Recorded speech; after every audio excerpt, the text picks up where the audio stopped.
नमस्कार, prime time में आप सभी का स्वागत। मैं हूं आपके साथ विजय कुमार पंड्या। खबरों की शुरुआत भोपाल से करते हैं। मंत्रालय में सीएम शिवराज की अध्यक्षता में एक महत्वपूर्ण बैठक चल रही है।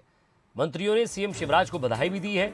आपको बता दें कि चौथे कार्यकाल के 2 साल पूरे होने पर पुष्पगुच्छ देकर मंत्रियों ने बधाई दी है। गृह मंत्री डॉक्टर नरोत्तम मिश्रा, मंत्री तुलसी सिलावट मौजूद रहे, मंत्री विश्वास सारंग, मंत्री मोहन यादव, मंत्री प्रभुराम चौधरी भी मौजूद थे। सभी मंत्रियों, विभागों के मंत्री, राजस्व राज्य मंत्री बैठक में वर्चुअली जुड़े हैं। सीएस, डीजीपी सहित सभी विभागों के पीएस संचालक शामिल हुए। सभी कमिश्नर, कलेक्टर, आईजी, एसपी भी बैठक में वर्चुअली जुड़े। योजनाओं के क्रियान्वयन और अन्य कार्यक्रमों पर चर्चा है। आगामी कार्यक्रमों पर, बड़े प्रोजेक्ट, निवेश के संबंध में भी सीएम दिशा निर्देश देंगे। बैठक में सीएम शिवराज ने कहा कि इस बार रंग पंचमी पर ऐसा रंग उड़ा है कि कई रिकॉर्ड टूट गए। जनता इस समय प्रसन्न है, आनंद का वातावरण है। सभी उत्सव धूमधाम से मनाए जाते हैं। आज के ही दिन 2 साल पहले इसी सभा कक्ष में कोविड की बैठक ली गई थी। आज फिर इसी सभागार में बैठक ले रहा हूं। सामूहिक प्रयासों से हमने अद्भुत ढंग से कोविड का सामना किया है। और ज्यादा बातचीत के लिए हमारे संवाददाता आकर्ष शर्मा हमारे साथ जुड़ रहे हैं। आकर्ष, 2 साल पहले जैसा कि जिक्र किया मुख्यमंत्री शिवराज सिंह चौहान ने, और साफ तौर पर कहा कि 2 साल पहले इस सभागार में मैंने कोविड की बैठक ली थी, और आज हम सभी खुशियां बांट रहे हैं, एक दूसरे को बधाई दे रहे हैं। ये चौथे टर्म का दूसरा साल पूरा हो रहा है। कई महत्वपूर्ण कार्य अभी भी बाकी हैं, तो कई कार्य जिनकी वजह से हुए हैं उन्हें बधाई भी दी गई। जी भैया जी, आपने सही कहा कि आज ही के दिन 2 साल पहले सीएम शिवराज सिंह चौहान ने मंत्रालय में 8 बजे बैठक ली थी, और सबसे महत्वपूर्ण जो उस समय कोरोना का संक्रमण काफी तेजी से फैल रहा था, और संकल्प लिया था कि मध्य प्रदेश में कोरोना को हराना है। अभी जो हालात हैं वो यही दिखाते हैं कि हम इस कोरोना से जंग जीत चुके हैं, और इसी को लेकर आज 2 साल पूरे होने पर बैठक बुलाई है। सबसे पहले तो मंत्रियों ने बधाई दी। 2 साल की चौथी बार जब सीएम ने शपथ ली थी तो 2 साल का कार्यकाल उनका पूरा हो चुका है। और जिस तरीके से आपने बताया कि मध्य प्रदेश को आत्मनिर्भर मध्य प्रदेश कैसे बनाना है, उसमें जो योजनाएं सरकार की चल रही हैं जमीनी स्तर पर, उनका क्रियान्वयन कैसे हो रहा है, जनता तक वो योजनाएं पहुंच रही नहीं पहुंच रही, उसको लेकर समीक्षा सीएम शिवराज सिंह चौहान आज अपने तमाम मंत्रियों के साथ कर रहे हैं। कुछ मंत्री मंत्रालय में सीएम की बैठक में मौजूद है और कुछ वर्चुअली जुड़े हैं, और तमाम विभागों के अधिकारी भी में वर्चुअली जुड़े हुए हैं। अभी तक सीएम शिवराज सिंह चौहान ने महत्वपूर्ण रूप से फोकस यदि इस बैठक में किया है तो कानून व्यवस्था पर किया है। उन्होंने स्पष्ट कर दिया है मंत्रियों को और अधिकारियों को कि मध्य प्रदेश शांति का टापू, और यहाँ पर कोई भी अशांति फैलाने की कोशिश करेगा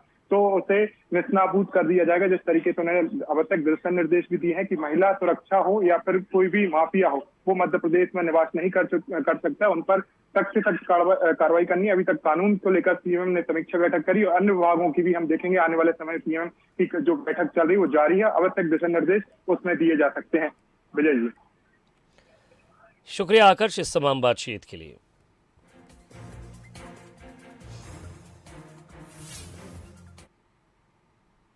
मुख्यमंत्री शिवराज सिंह चौहान के 2 साल पूरे होने पर लोक कल्याण दिवस कार्यक्रम का आयोजन किया गया, जहां मुख्यमंत्री शिवराज सिंह चौहान के एक बार फिर सख्त तेवर देखने को मिले हैं। उन्होंने कहा कि गरीबों को सताने वालों को सरकार छोड़ने वाली नहीं है। मध्य प्रदेश की जनता को सताने वाले हर गुंडे बदमाश को सबक सिखाने की बात मुख्यमंत्री ने कही। उन्होंने भरोसा दिलाया कि बहन बेटियों के साथ गलत हरकत करने वालों को तो बिल्कुल बख्शा नहीं जाएगा, माफ नहीं किया जाएगा, सीधे जेल भेजने की कार्रवाई की जाएगी। प्रदेश अध्यक्ष वी डी शर्मा ने तत्कालीन कमलनाथ सरकार पर भी जुबानी हमला बोला। कहा कि दिग्विजय सिंह के इशारों पर सरकार काम कर रही थी, तो इधर चिकित्सा शिक्षा मंत्री विश्वास सारंग ने भी दिग्विजय सिंह के कार्यकाल पर निशाना साधा और कहा कि उस दौर में बिजली, पानी, सड़क कुछ भी नहीं था। अब दुराचारियों को भारतीय जनता पार्टी की सरकार ने मध्य प्रदेश में सबसे पहले कानून बनाया कि दुराचार अगर बिटिया बहन के साथ किया तो सीधे फांसी के फंदे से लटकाया जाएगा। ये जितने दादा गुंडा, जितने बदमाश है, जो अपराध करते हैं और जनता की जिंदगी से खिलवाड़ करते हैं, ये किसी भी कीमत पे नहीं छोड़े जाएंगे। इनकी संपत्ति, मकान भी माटी में मिला दिए जाएंगे। आपको पता मेरे बहनों और भाइयों, 21,000 एकड़ जमीन गुंडों बदमाशों से हमने मुक्त करा ली। उनके घर भर सब तोड़ ताड़ के फेंक दिए। शहरों में जमीन कम होती है, लेकिन यथासंभव जो बरसों से रह रहे उन गरीबों को पट्टा देने का काम भी हम करेंगे, ताकि जमीन उसकी हो और इज्जत की जिंदगी जी सके। कहीं सार्वजनिक प्रयोजन के लिए अगर जमीन से हटाने की बात आई तो उसको मल्टी स्टोरी बना के मकान दे देंगे, उसमें फ्लैट दे देंगे, लेकिन गरीब का आशियाना बनेगा। आप सबको जुट के नगर निगम के साथ अपनी गली को साफ रखना पड़ेगा, अपने घर के आसपास साफ सफाई रखनी पड़ेगी, क्योंकि इंदौर को आप देख लो, वो ललक मैं भोपाल में देखना चाहता हूं, और वो हम पैदा कर सकते हैं कि सफाई में हम भोपाल को नंबर 1 पे लेके आएंगे। बोलो, सब तैयार हैं? सबका साथ मिलेगा। मुख्यमंत्री शिवराज सिंह चौहान के चौथे कार्यकाल के 2 साल पूरे हो गए हैं और इस मौके पर कहीं बुलडोजर से उनका स्वागत हुआ तो कहीं गाजे बाजे की धुन सुनाई पड़ी। किसी ने उनकी छवि की तारीफ की तो किसी ने उनके काम की तारीफ में कसीदे गढ़े। ये रिपोर्ट देखिए जरा। चौथी बार भी 2 साल बेमिसाल, अब मामा बुलडोजर पर सवार, विकास के साथ साथ अपराधियों को सबक, नए शिवराज की ऐसी है धमक।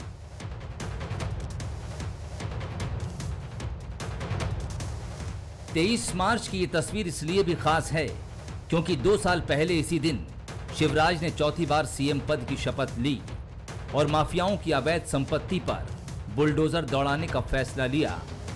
आज ये मुहिम इतनी सफल है कि शिवराज का स्वागत ही बुलडोजर से किया जा रहा है।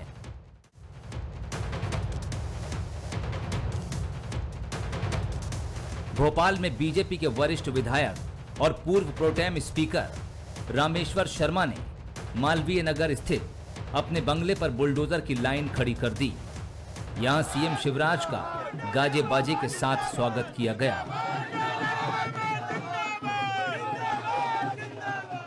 जो जुर्रत करेंगे कानून और व्यवस्था से खेलने की, जो गरीबों को कुचलने का प्रयास करेंगे और जो माँ बहन बेटी की तरफ गलत नजर से देखेंगे, वो छोड़े नहीं जाएंगे। कानून सजा देगा लेकिन बुलडोजर भी चलेगा, जमींदोज कर दिए जाए। बलात्कारी, अपराधी, गुंडा, माफिया, लोगों की जमीनों पर कब्जा करने वाले, लोगों को डराकर धमकाकर संपत्ति इकट्ठा करने वाले और बेटियों को छेड़ने वालों के लिए वज्र से ज्यादा कठोर है। इसलिए मामा के बुलडोजर रेडी हैं। जो बहनों से छेड़खानी करेगा, मामा का बुलडोजर उन पर जाकर चढ़ेगा, उनकी संपत्ति तहस नहस की जाएगी, उनके मंसूबे ध्वस्त किए जाएंगे। चौथे कार्यकाल की दूसरी सालगिरह पर सीएम शिवराज ने पौधारोपण भी किया। इस दौरान उनके साथ बीजेपी प्रदेश अध्यक्ष वीडी शर्मा और पार्टी पदाधिकारी मौजूद रहे। इससे पहले बीजेपी प्रदेश अध्यक्ष वीडी शर्मा सीएम हाउस पहुंचे, जहां उन्होंने सीएम शिवराज को चौथे कार्यकाल के सफल 2 साल पूरे होने पर बधाई दी। इस दौरान शिवराज ने कहा कि जनता के समर्थन और पीएम नरेंद्र मोदी के मार्गदर्शन में वो काम कर रहे हैं। देश की जनता का समर्थन मिला है और सबसे बड़ी बात यह है कि केंद्रीय नेतृत्व माननीय प्रधानमंत्री जी का मार्गदर्शन, हमारे राष्ट्रीय अध्यक्ष जी नड्डा जी का मार्गदर्शन, माननीय अमित शाह जी का मार्गदर्शन बड़ा संबल बना है। सरकार और संगठन की टीम मिलके आदर्श तरीके से काम कर रही है। जो कमलनाथ के नेतृत्व में दिग्विजय सिंह के इशारे पर चलने वाली सरकार थी, जो एक भ्रष्टाचार का आलम और एक दुरावस्था का दौर था, उसके बाद मध्य प्रदेश को बचाने के लिए सरकार बनी और माननीय मुख्यमंत्री शिवराज सिंह चौहान ने नेतृत्व किया। आज हमें गर्व है कि उस नेतृत्व के जो मध्य प्रदेश को बचाने के लिए बना, चौथी बार वो मुख्यमंत्री बने। जो गरीबों का हक और अधिकार छीना गया था 15 महीने में, उन गरीबों को हक और अधिकार देने के साथ मध्य प्रदेश स्वर्णिम मध्य प्रदेश की ओर द्रुत गति के साथ आगे बढ़ रहा है। इसलिए मैं 2 वर्ष पूरे होने पर माननीय मुख्यमंत्री को, हमारी सरकार को, हमारे नेतृत्व को, मेरे पूरे संगठन को मैं बधाई देता हूँ। वैसे मंत्रियों ने भी शिवराज को बधाई देने में कमी नहीं छोड़ी। किसी ने उनकी छवि का गुणगान किया तो किसी ने उनके काम की तारीफ में कसीदे गढ़े। हम सबका सौभाग्य है, यशस्वी मुख्यमंत्री जिस ढंग से कोरोना के कठिन काल के बावजूद भी जब शासन संभाला था 2 साल पहले, तो पूरा प्रदेश डरा हुआ था, सारी व्यवस्थाएं ठप थी, न आय न व्यय न व्यवस्था, हर जगह एक भयाकांत व्यवस्था थी। मुझे इस बात का संतोष है कि 2 साल में न केवल हमने कोरोना में माननीय प्रधानमंत्री के नेतृत्व में सफलता पाई, बल्कि मुख्यमंत्री जी ने विकास के भी सभी कामों को चलने दिया और शासन की सुव्यवस्था स्थापित करके देश में आदर्श उदाहरण उत्पन्न किया है। मैं माननीय मुख्यमंत्री के 2 वर्ष के सफल कार्यकाल की बधाई देना चाहता हूँ।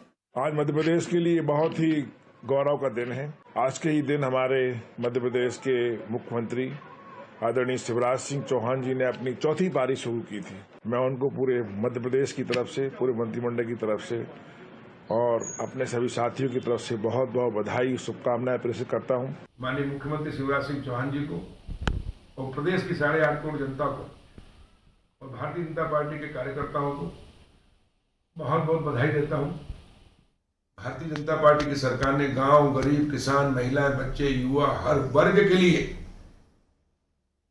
रात दिन मेहनत करके शिवराज जी के नेतृत्व में पूरी टीम ने हमारी परिश्रम करके मेहनत करके काम किया, जिससे हर वर्ग की समस्या का निराकरण हुआ है। शिवराज अपने काम से ही प्रदेश में मामा के नाम से मशहूर हुए। उनकी लाडली लक्ष्मी योजना को देश में फॉलो भी किया गया।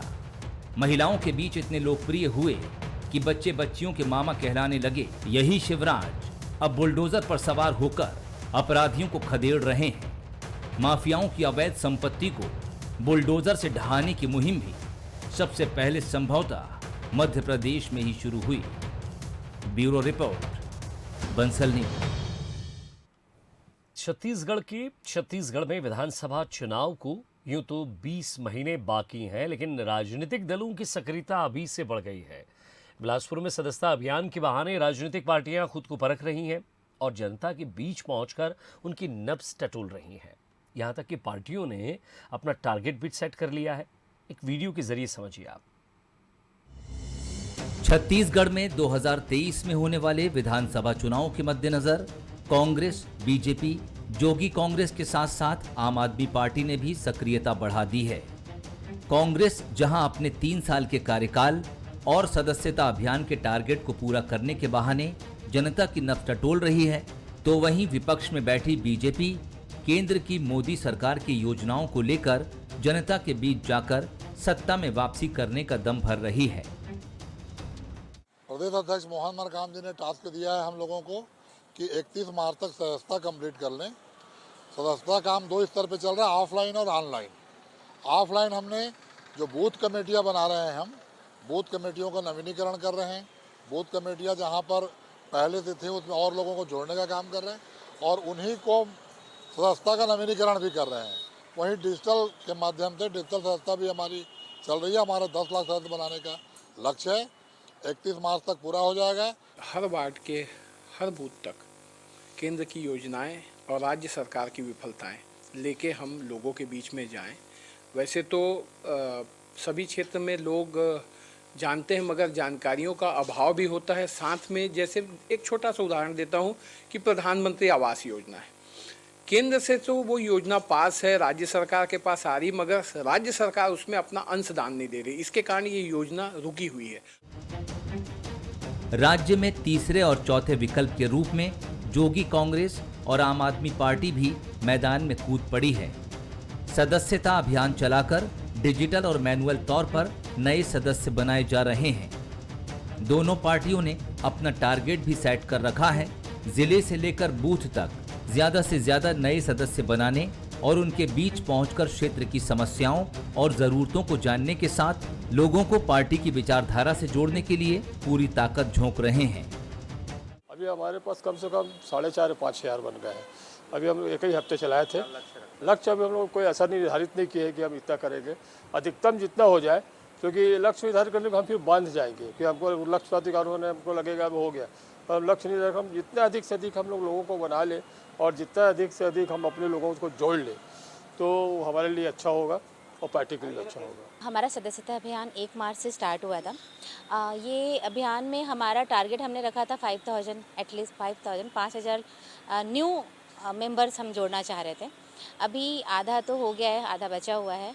अभी तक हमने अलग अलग जगह पे सदस्यता अभियान किया है, अलग अलग टीम में डिवाइड होकर हमने किया है। लोगों का नज़रिया काफ़ी चेंज हो रहा है। लोग शायद चेंज चाहते हैं और वो चेंज उनको एक उम्मीद उनको आम आदमी पार्टी से दिख रही है। लोग अपने से जुड़ने आते हैं। हर दल का सपना है कि उसे लोगों का साथ मिल जाए तो 2023 के चुनाव की वैतरणी पार लग जाए। जनता की नब्ज टटोलना जारी है, लेकिन जनता के मन में क्या है ये 2023 के नतीजे ही बता पाएंगे। उमेश मौर्य, बंसल न्यूज, बिलासपुर। और इसी के साथ फिलहाल इस बुलेटिन में इतना ही। नमस्कार।